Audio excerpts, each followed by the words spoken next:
Hari ini kita akan melanjutkan pembahasan soal bahasa Indonesia ya. Yuk, kita lanjut nomor 7. Sebelumnya kita harus baca dulu nih soalnya. Ringkasan paragraf tersebut adalah oke. Karena kita mau mencari ringkasannya, berarti kita harus membaca semua teksnya, ya bacaannya. Sejak zaman dahulu, nenek moyang kita sudah mengenal tanaman lidah buaya serta manfaatnya.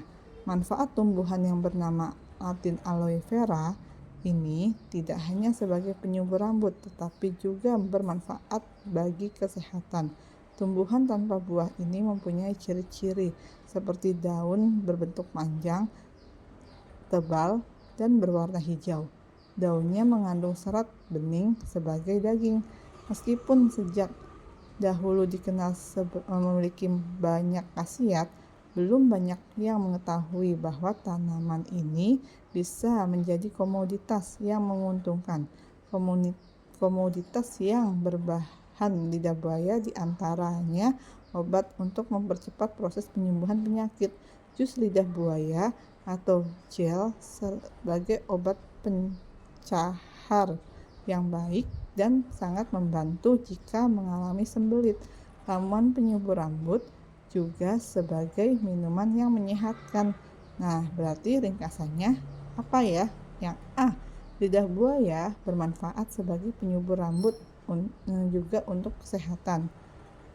Enggak pas banget ya, coba kita baca lagi. Yang B, lidah buaya sangat bermanfaat untuk mengobati berbagai macam penyakit. Ya, tapi coba kita lihat lagi ya. Yang C, lidah buaya selain bermanfaat juga menjadi komoditas yang menguntungkan. Nah, ini yang paling pas ya, karena mencakup semua ya. Yang D, coba lidah buaya memiliki ciri-ciri tertentu dan nilai komoditas yang menguntungkan. Enggak, gitu. Yang paling pas adalah yang C ya. Oke, lanjut lagi sekarang. Nah, ini ada soal juga berupa teks, tapi sebelumnya biasa kita lihat dulu ya. Kita lihat di sini yang ditanya apa ya di sini. Oh, perbedaan penggunaan bahasa pada kedua kutipan teks tersebut. Oke, berarti kita pelajarin nih, kita lihat kira-kira bahasanya bagaimana. Nih, teks pertama ya. Yogyakarta adalah tempat yang paling tepat untuk menikmati gamelan. Di kota ini, Anda dapat menikmati gamelan versi aslinya. Gamelan yang berkembang di Yogyakarta adalah gamelan Jawa, yaitu musik yang biasanya menonjolkan metalofon, gambang, gendang, dan gong. Musik yang tercipta pada gamelan Jawa berasal dari paduan bunyi gong, kenong, dan alat musik Jawa lainnya. Gamelan Jawa berbeda dengan gamelan Bali ataupun gamelan Sunda. Gamelan Jawa memiliki nada yang lebih lembut dan slow, berbeda dengan gamelan Bali yang rancak dan gamelan Sunda yang sangat mendayu-dayu dan didominasi suara seruling. Perbedaan itu wajar karena Jawa memiliki pandangan hidup tersendiri yang diungkapkan dalam irama musik gamelannya. Adanya perbedaan gamelan Jawa, Bali, ataupun Sunda mengidentifikasikan bahwa masing-masing daerah memiliki pandangan hidup dan budaya sehingga berpengaruh pada gamelannya. Nah, lanjut lagi kita baca teks kedua, kekeringan. Kekeringan adalah keadaan kekurangan air yang sangat ekstrim dalam waktu lama. Kekeringan timbul tanpa dapat diprediksi secara tepat.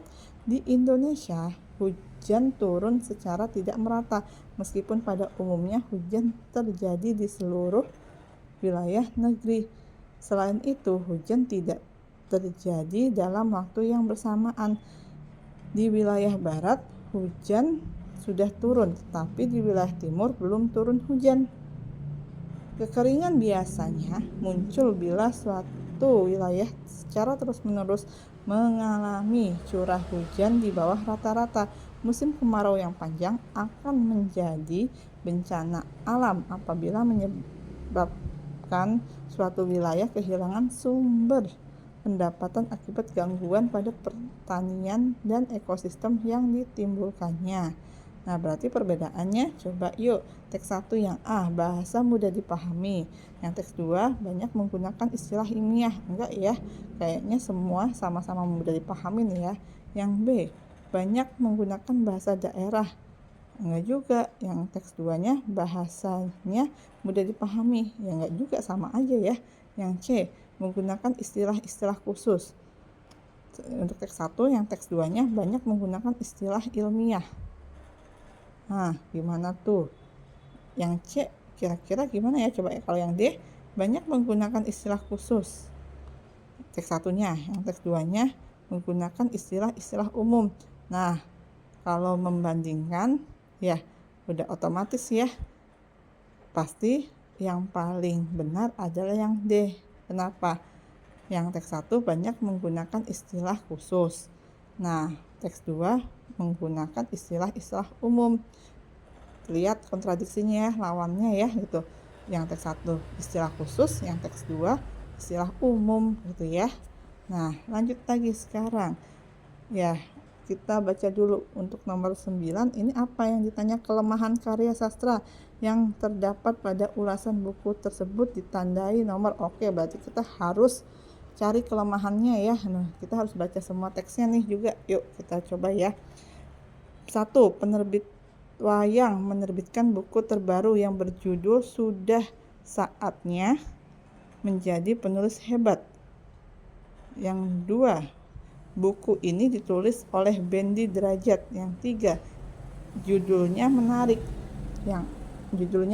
Isinya lengkap, bahasanya ringan dan mudah dipahami serta bermanfaat bagi pembaca. Nah, lanjut lagi yang 4. Hanya saja buku tersebut menggunakan banyak istilah akademik yang sulit dipahami pembaca awam. Nah, udah ketahuan jelas ya kelemahannya ada di kalimat nomor 4. Jadi jawabannya yang D. Nah, sampai sini jelas ya teman-teman ya. Oke.